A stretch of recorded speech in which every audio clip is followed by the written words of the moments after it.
Commonly, we associate the word courage with fear and overcoming fear in situations which we are confronted with instability. Yet our personal courage ranges much deeper than just fight or flight. When triggered, psychological courage can have significant positive benefits for our well-being and can open a whole new world of opportunity, stretching our ability to move forward from crisis. Let's discuss. Today I've brought along with me Nashville singer, songwriter, Miss Rachel Solomon, and also Rochester, New York artist and activist, Shawn Dunwoody. This is Afternoon Cocktail, episode 27, Courage. Welcome.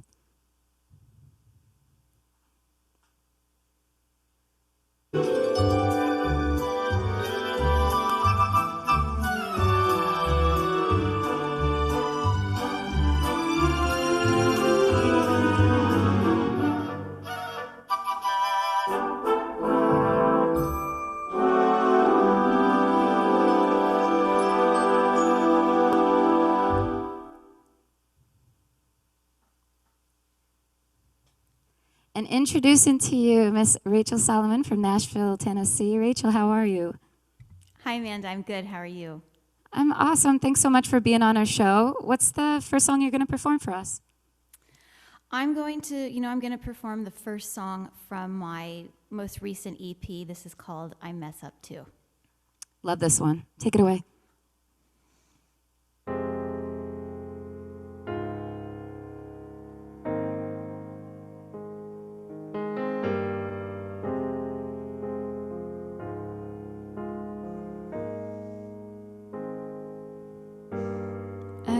You're so convinced that I'm perfect. I've got the cash to prove that I'm worth it. All that I am is nothing short of pristine.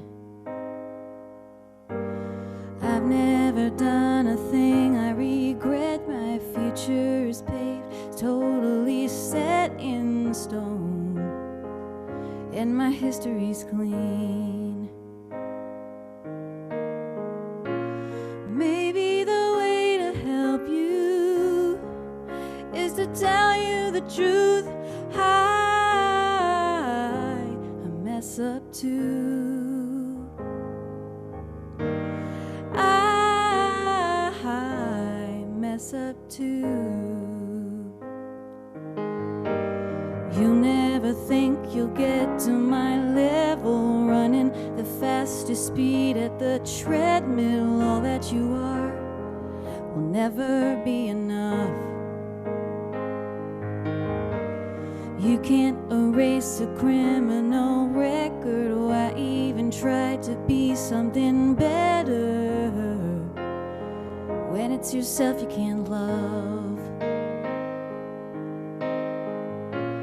Maybe the way to help you is to tell you the truth. I mess up too.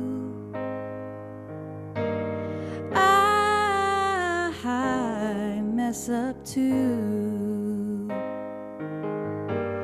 I mess up too. I mess up too much to say. You just haven't seen it. It's gonna be okay, and I mean it when I say I mess up too. I mess up too. I mess up too. I mess up too. I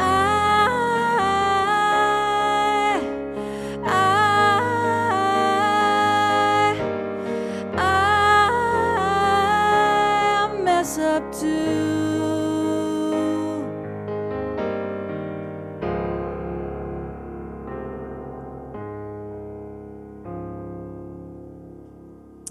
Beautiful, beautiful, beautiful. I love that one so much. So Thank on your you. album, and which is the title Oh no, that one's not the title track of your EP. But on that album, that song's very produced and poppy. So it's kind of nice to hear it in its original form. Yes, it was definitely written in a very acoustic piano driven way, and it was written more like a kind of driven like. So some of that motion was taken out of the recording. Sure, I love it. I love both versions very much. So, Rachel, let's talk about you. I mean, you live in Nashville, Tennessee, but you're originally from Austin, Texas, correct? Yes, so I was born in New Jersey. My family's from Philadelphia, but my family has been in Austin for 25 years. So I say that I'm from Austin. Ah, so you're a Jersey girl. Yes. Yeah, At birth. heart. Yeah. By birth, yeah. So Austin, I mean, and Nashville are two very different cities, in my opinion, but I feel like they often get compared because of both kind of want to take the title of Music City. And what's your opinion on that? Well, they are really different and really similar at the same time. A lot of people here in Nashville have said for years that Austin's like 5 to 10 years ahead of Nashville. And living here for 15 years in Nashville, I have found that to be really true. Like right now, Austin is about 5, 10 years ahead of where we are now in Nashville. And that includes overcrowded. Yeah. So one of the biggest differences with music, at least, and this was the case, it may not be anymore, but the biggest difference was that in Nashville, it seemed like the publishing companies were here, the record labels were here, lots and lots of recording studios are here. I mean, there were always some nice ones in Austin, but basically, if you wanted to get into the aforementioned things, that Nashville was the place that you wanted to be. On the other hand, in Austin, Austin music did at least have its own sound. It had its own sort of community, and people and names that I remember from even being a kid 20 years ago, 25 years ago in Austin. I mean, those people are still really prominent Austin musicians. Whereas here in Nashville, like, I don't know, the term like a prominent Nashville musician, I mean, I can think of a few people that pertains to, but usually in Nashville, you're working in the studio, you maybe are a touring artist, it definitely has a different thing to it, or it did at least. Sure, really interesting to hear you say that. I would love to go back to Austin and spend a little bit more time. My first experience there was like 5 years ago, and I went for South by Southwest, and it was awesome. I mean, beautiful, really beautiful city, and yeah, it's very cool. But I definitely felt I don't see how the two compare at all. My perception. Oh, go ahead. Oh, just they feel really different. I mean, especially now that I've lived here, and when I go back there to Austin, it is a different place. Much Yeah. like Nashville's a different place than when I moved here. Sure. Well, cities are always evolving, with all the people coming in too. So you say you've believed that Nashville's overpopulating, or Austin, or that's what they both have in common. Oh, both. It's something Yeah. they both absolutely have in common. People like to call Nashville, especially because so many LA musicians and producers moved here. They like to call us the new LA. Austin, I think, is the new LA. We're the new Atlanta. They're the new LA. So do you think you'll stay in Nashville? Do you think you'd move back to Austin or move elsewhere? Where do you see yourself? That's a layered question because the plan for me actually was not to come to Nashville when I got out of music school 15 years ago. The plan was to go to New York. And the reason that I came here to Nashville was I was hired for a touring gig that was based here. And so at the time, I was kind of like, I don't know, I always wanted to go to New York, and I've got stuff going on in Boston where I went to school. But people were like, you need to take this gig. So I took the gig, and I've been here in Nashville ever since. And for now, I'm going to stay. With post-pandemic, a lot of things are shifting. I know they're going to. So I'm going to stay for now, but it'll be interesting to see how things sort of develop, because it's possible to almost live anywhere now doing music. Yeah. I mean, the musician community here has always been really touted, and that is something that is special to Nashville. There are a lot of people here working and doing stuff. But time will tell, I think. You know, it's interesting that you say that New York, it was where you first intended to go. Because listening to your music and your sound, like I could see you like thriving in New York. I don't know, like plus you have this whole piano bar thing going for you right now. So Yeah. like I know you're live streaming multiple times during the week, and you have, can you tell us a little bit about your live stream? You're doing a virtual piano bar, Yes. right? So since the original, the beginning of quarantine hit, not to talk about a lot of quarantine on your show, No, it's okay. I was on a cruise ship when quarantine hit. That's one of the several gigs that I've done that is a piano bar like gig. And so cruising got canceled. I came home, and I was like, how am I gonna see through the end of this time period and succeed? And to me, the answer was doing live streams, and so I've been doing 2 a week since mid-March. They're in a piano bar format, so they're all request. Sometimes there's a theme. It'll be like 80s and 90s night, or last night the theme was positive and uplifting songs. So stuff like that, and it's been very rewarding in a lot of ways for me as the performer, and I think for people who've really needed something to listen to, something to be a part of. It's become kind of communal too. Sure, and you're so great at it. I mean, Thanks. how many songs do you think you know? Like, it's a ballsy like thing to take on twice a week and I mean, great. At least it's keeping you practiced, right? Like, if anything, like you playing and having these requests thrown your way, like nothing's gonna keep you more practiced than that. Do you disagree? Like, No, at the beginning of quarantine, I was like, I'm going to practice every day, and that I put the keyboard in the living room, and that lasted a few days, and then it was done. But yes, doing the semi-weekly live streams, it's kept me on my game. Vocally, I think even more so than piano, it's definitely kind of expanded some abilities of mine, and it's nice to do that. I've played some very, very long gigs doing piano bar. Sometimes they can be upwards of 4 hours, just me, just you, just a person. And so it's nice to kind of have like a 2.5 hour go piano bar, and then you're done for the night. So. sure. What's the most annoying request you've gotten? I don't mind the typical piano bar requests, Piano Man, Sweet Caroline, Journey. Freebird. Well, that one's not as typical just because it's so long, I think, and it's so guitar-y too. Yeah. So that one I would find a little more annoying. I was thinking the most annoying, personally, for me is Bobby McGee. Yeah, I got you on that. And it's not because it's a bad song, but I think people just expect, because you have strong voice and you're female, like, oh, you got to sing this Janis Joplin song, and there's a lot of other good songs too, you know. Yeah, I don't think it's ever about the song, and it's not a bad song. It's a great song, but when it gets requested, it's never about the song. It's just about hearing me go, scream it at the end and do a whole bunch of, that kind of stuff at the end. And it's exhausting when you're in the middle of a long gig, and I think that's definitely what I find the most annoying. So you had mentioned Boston in your background. You're a Berklee College of Music graduate. I mean, how do you feel like? Well, first of all, what did you study when you were there? Did you study music performance, piano? What were you doing in Berklee? Well, at the time, so this was a little bit ago, you had to pick a principal instrument to focus on. So my principal instrument was piano at the time. I mean, it still is now, even though I'm a much more proficient singer now than I was then. But I went as a piano player, and I didn't want to do a full performance degree because I was into other things too. I was into songwriting and arranging, and so my major ended up being professional music, which sounds kind of generic. At the time, people said it was for people who knew exactly what they wanted to do, or it was for people who kind of didn't know what they wanted to focus on, so you could just kind of focus on everything.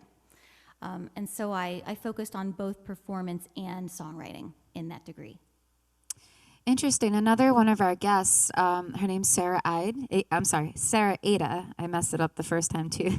But you guys bear a lot of similarities, and she actually told me that was her study. She went to Berkeley, and she actually just moved to Rochester like not so long ago. But Oh. very talented pianist, like great singer songwriter. I bet I gotta like send you a link to her music. You guys should link up. It'd be great. I mean, if you ever come out to New York, I mean, a great pair up for sure. Yeah, I don't know. This sounds weird. I don't know a lot of people like me. I mean, there is a women's piano bar entertainer community, and there's a group on Facebook, and so I know, people from there, or I'm familiar with people from there, but I don't know her name, and I would like to be in touch with her. Yeah, she's awesome. She's really, really cool, and I could just see you guys like getting along very well, and producing beautiful music together. But so today's theme is courage, and it sounds like from talking to you, I mean, you've made some courageous, bold moves in your life. I mean, what does that word mean to you? And I mean, has there been a moment in your life which you feel like required a wealth of courage in order for you to progress and step forward in a direction that you were lending towards? Well, I think the most recent example is probably coming back home in mid-May with most live gigs canceled. It took a while for the upcoming gigs that I had to get canceled, but just as pandemic kind of went on longer, and there was just, it became more and more serious. I really did have to kind of ask myself, how do I want to?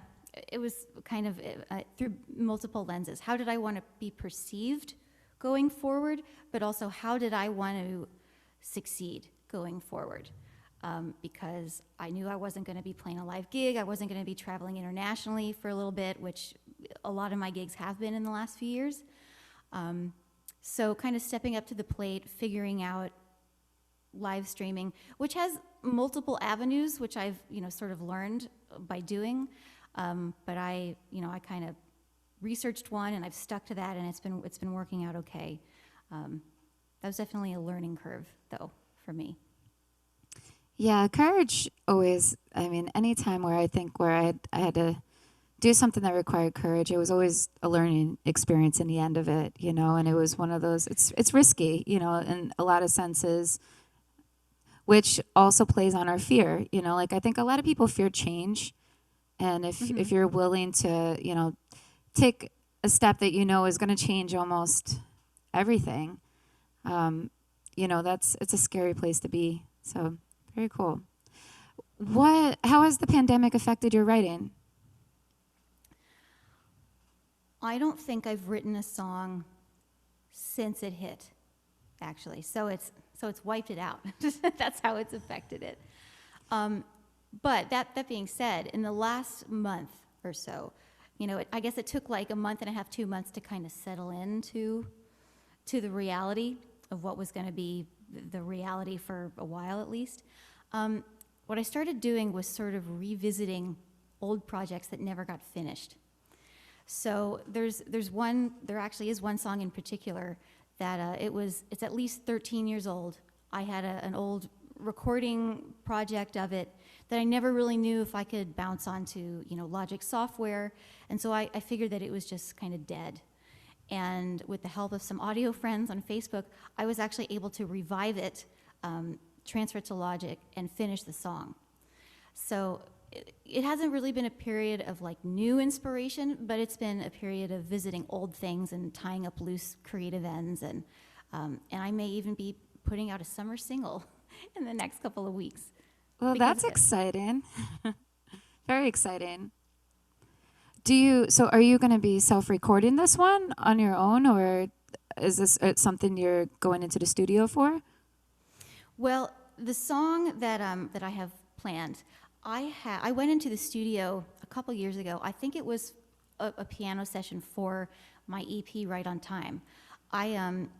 I had originally done the piano tracks on this piano that it had a lot of character, it had a lot of room noise recorded with it, and I didn't feel that was appropriate for every song on the album. And if you really tune in, you might be able to hear that on Right on Time, actually the title song.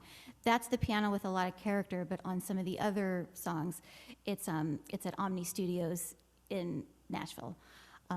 So I think on the piano session that I booked at Omni, I banged out a couple songs for the EP, and I decided to record the piano track for this song that didn't really have a recording plan or release plan yet. And so this piano track has been sitting just in my files for a couple of years. So what I've been doing, I just sent it to a drummer friend, and he recorded some drums remotely, and he sent me back the tracks. And so it's going to kind of be a remote recording situation, and then I'm going to have a mixing friend kind of put it all together and make it all make sense. Amazing. Well, I wish you the best of luck with that, Rachel. I can't wait to hear it because I think your music is excellent. I really enjoy your sound and your lyrical composition, and yeah, you're very, very gifted. And I'm looking forward to hearing the next chapter of what's yet to come. So, I mean, you were talking about time. Did you want to play us one more song? You had that song Right on Time, which was the title of your EP, correct? Yes, I'd love to play that. That song came out of a lot of sad feelings I was feeling several years ago, and it resulted in a really lovely song in my partial opinion, but it seems to affect others in a similar way. Yeah, when I heard this, I was like, ooh, it gave me all the feels. I love it. Well, take it away. All right.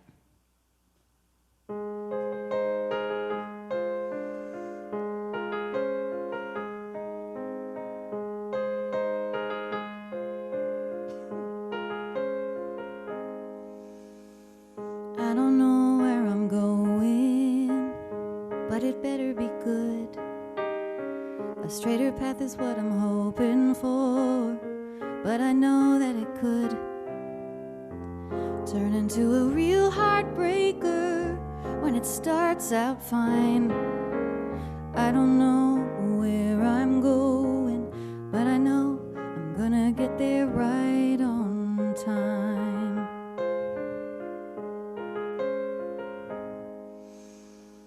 Is the fame really coming, or is it not in the cards? The path that I've been hoping for surely can't be far away. I've got all the scars to prove I'm the deserving kind. I don't know if the fame is coming, but if it is, I'm gonna get there right on time. Everything is right on time.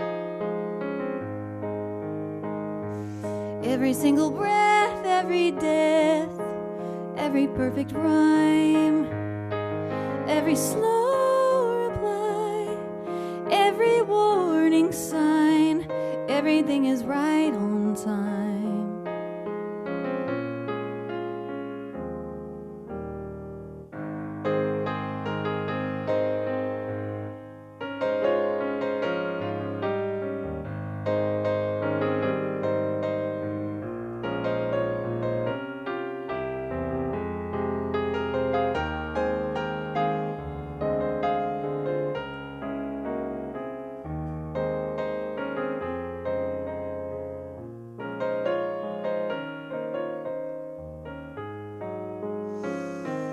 Everything is right on time. Every single breath, every death, every perfect rhyme, every slow reply, every warning sign, everything is right on time. Every last goodbye, every reason why, everything is right on time.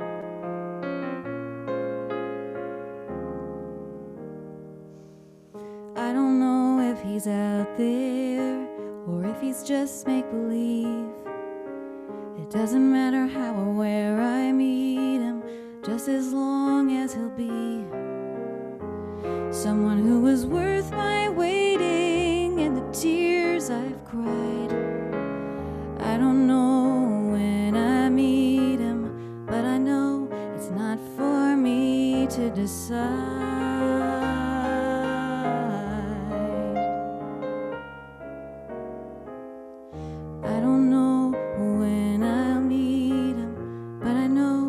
He's gonna show up right on time.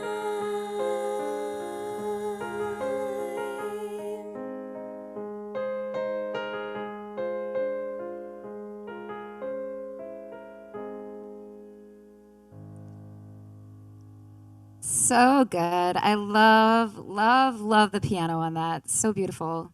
You guys Thank you. can find that song on Sarah's, on Rachel's website. See, now I got you and Sarah on my mind. You guys got to link up. Yeah. It's not the first time I've accidentally been called Sarah. That's okay. Really? I apologize. Rachel That's all right. Solomon. Was it rachelsolomon.com? That's been taken for years by somebody else. It is Rachel Solo or Solo. So it's RACHELSOLO.com. RachelSolo.com. She has her music, both EPs up there, and lots of information about her live streams. Make sure you check her out on Facebook. Rachel, before I let you go, I got to ask you, who are your influences? They might be surprising. People tell me I sound like people I did not listen to growing up. Billy Joel, Paula Cole, Queen. Those are the big ones. Duncan Sheik, honestly. Yeah. Kind of, with the exception of Billy Joel and Queen, sort of mid-'90s era. Duncan Sheik wouldn't have played at Lilith Fair, but kind of that era, is something that I was just a little too young to be a part of at the time, but have taken a lot of inspiration from. Do you bring up Lilith Fair, but any Sarah McLachlan influence or not really? Probably just by way of proxy. I never owned any of her records, but she was on the radio all the time, whereas I had all of Paula Cole's records. So. Yeah, it's so funny what we're drawn to, right? Mm-hmm. I actually hear a lot of like Carole King meets Sarah McLachlan. In your last song, you had like a touch of like what your fluctuation with your voice. Like, yeah, I don't know. Anyway, you're wonderful. I love your music, and I hope everybody back home watching does as well. Today's theme was psychological courage. I think we lost Shawn Dunwoody. I don't know what happened to him. So I'm going to wrap things up. Yeah, I don't know. He's not here. So I can't give you him, and I'm sorry. But just to wrap up today's theme, we were talking about courage a little bit, Rachel and I. And I started looking into the word courage and what that meant psychologically. And psychological courage, it begins by getting a clear picture about what it is that we desire most from every part of our lives. It's the process of uncovering and taking ownership of the things that don't feel right and then finding solutions to them. It's about identifying the fears, the habits, the behaviors, the choices that we make that may be inadvertently holding us back, and then changing our course of action to benefit our well-being. Courage is accepting the need for change and forming effective strategies that work towards making those changes a real thing. Courage is about learning to appreciate our strengths, our successes, expanding our skill set, becoming more assertive when we need be, and also understanding the patterns that exist in our lives. All of these outcomes rely on psychological courage and the leap we must take forward in order to engage it. So bringing more psychological courage to life can bring all kinds of opportunities, leading us towards the life we want to live and the person that we wish to become. So have the courage, you guys. Have the courage to make a difference for you, for your community, for the people around you. Stand up for yourselves. And most importantly, have the courage to accept the fact that you deserve to be happy and you deserve to live a life that is fulfilled.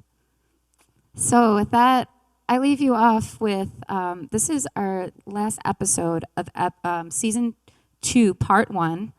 We need to take a little pause to make some improvements for you back home and also to book our entertainment for the next part of our season. Thank you so much to our sponsors. We have Electronic Merchant Systems of New York. We also have MissRebeccaDodge.com of Untamed Events, and the Jewish Senior Living, Jewish Home of Rochester, Thank you guys for really helping us fund a second season, and to all our Patreon sponsors and supporters, thank you as well. Shout out to Mr. James Farley of Northwestern Mutual and Maiden Voyage Studios, The Green Room, Matt Rammerman. And listen, you guys take good care of yourselves. In the meantime, we'll see you back here soon. Thank you, Boyer Productions.